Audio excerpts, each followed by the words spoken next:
Le Seigneur soit avec vous. Évangile de Jésus-Christ selon saint Luc. Gloire à toi, Seigneur.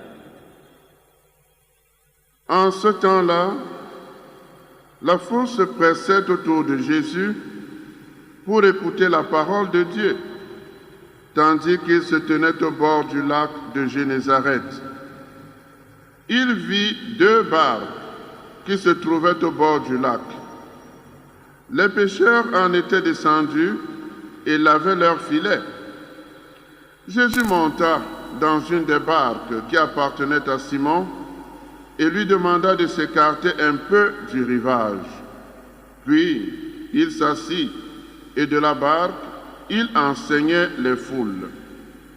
Quand il eut fini de parler, il dit à Simon, « Avance au large et jetez vos filets pour la pêche. » Simon lui répondit, « Maître, nous avons peiné toute la nuit sans rien prendre, mais sur ta parole, je vais jeter les filets. » Et l'ayant fait, ils capturèrent une telle quantité de poissons que leurs filets allaient se déchirer. Ils firent signe à leurs compagnons de l'autre barque de venir les aider. Ceux-ci vinrent et ils remplirent les 2 barques à tel point qu'elles enfonçaient. À cette vue, Simon-Pierre tomba aux genoux de Jésus en disant, « Éloigne-toi de moi, Seigneur, car je suis un homme pécheur. » En effet, un grand effroi l'avait saisi, lui et tous ceux qui étaient avec lui, devant la quantité de poissons qu'ils avaient pêchés. Et de même, Jacques et Jean, fils de Zébédée, les associés de Simon. Jésus dit à Simon, « Sois sans crainte, désormais ce sont des hommes que tu prendras. » Alors, ils ramenèrent les barques au rivage et, laissant tout, ils le suivirent. Acclamons la parole de Dieu. Gloire à toi, Seigneur Jésus.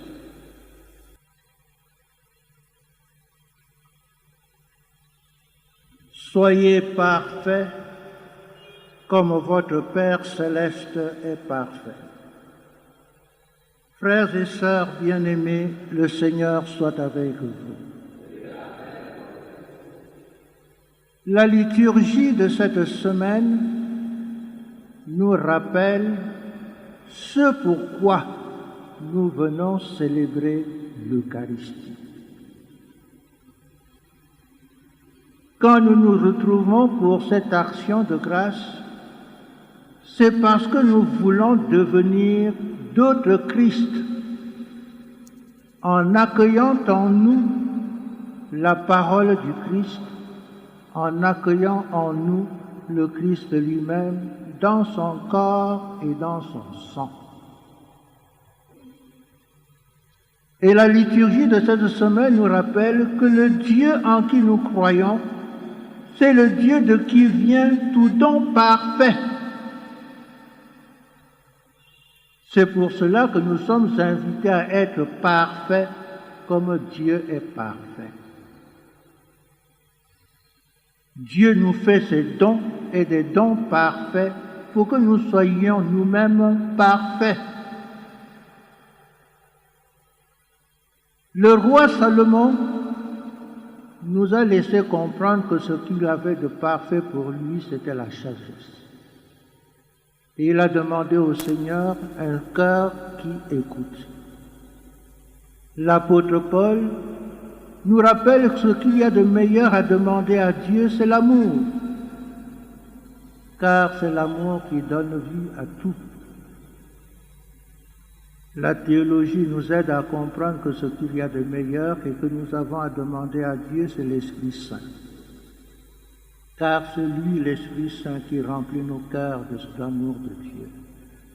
C'est lui, l'Esprit Saint, qui nous remplit de sagesse. C'est lui, l'Esprit Saint, qui nous remplit de force.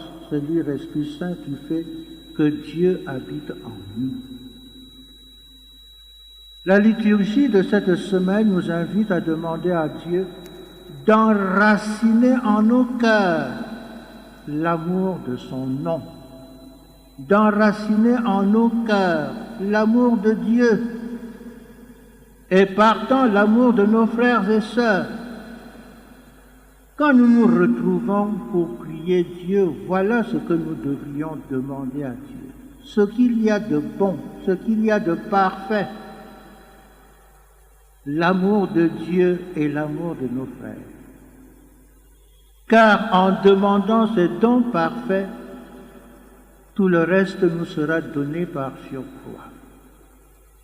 Or, quand ce don nous est fait, nous percevons les conséquences dans nos vies. Dans l'Évangile, nous voyons Pierre et ses compagnons qui abandonnent tout et se mettent à la suite de Jésus. L'Église aujourd'hui se fête Sainte Raïssa. Le Seigneur lui a aussi fait don de son amour, au point que le jour où elle allait puiser de l'eau, elle a trouvé sur son passage un cortège de moines et de religieuses que des policiers conduisaient à Alexandrie pour les y faire mourir. Et elle a tout fait pour intégrer le groupe. Il n'y a que l'amour de Dieu qui puisse nous donner de nous comporter de cette façon. L'oraison nous invite à demander à Dieu de resserrer nos liens avec lui afin de faire grandir en nous ce qu'il y a de bon. Nous nous rappelons la parabole du cep et des sarments. C'est quand les sarments sont rattachés au cep qu'ils grandissent et qu'ils portent des fruits. C'est quand nous sommes rattachés à Dieu que nous grandissons comme fils de Dieu, comme filles de Dieu, et que nous portons, voyez, des fruits dignes des fils et des filles de Dieu.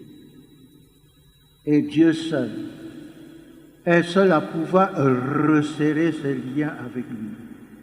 Mais nous devons l'y aider en évitant le péché et en sortant du péché. Car c'est le péché qui empêche Dieu de pouvoir resserrer nos liens avec lui et de pouvoir faire grandir ainsi en nous ce qu'il y a de bon. La parole de Dieu que nous venons d'écouter nous rappelle ce qu'il y a de bon, c'est l'obéissance.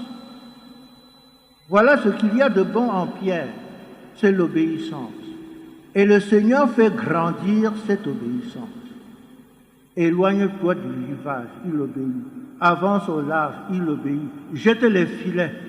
Alors là, Pierre était passé. J'ai passé toute la nuit, c'est la nuit qu'on pêche le poisson, c'est pas le jour. Et tu me demandes en plein jour de jeter les filets. Voilà le summum de son obéissance. Dans la première lecture, c'est la connaissance de la volonté de Dieu. Vous voyez, Paul voudrait que les Colossiens grandissent dans la connaissance de la volonté de Dieu. Parce que s'ils grandissent dans cette connaissance, ils seront davantage dignes de Dieu. Ils vont produire des fruits dignes de Dieu. Et pour cela, il faut que nos liens avec Dieu soient resserrés. Voyez, afin que Dieu puisse ainsi faire grandir en nous ce qu'il y a de bon.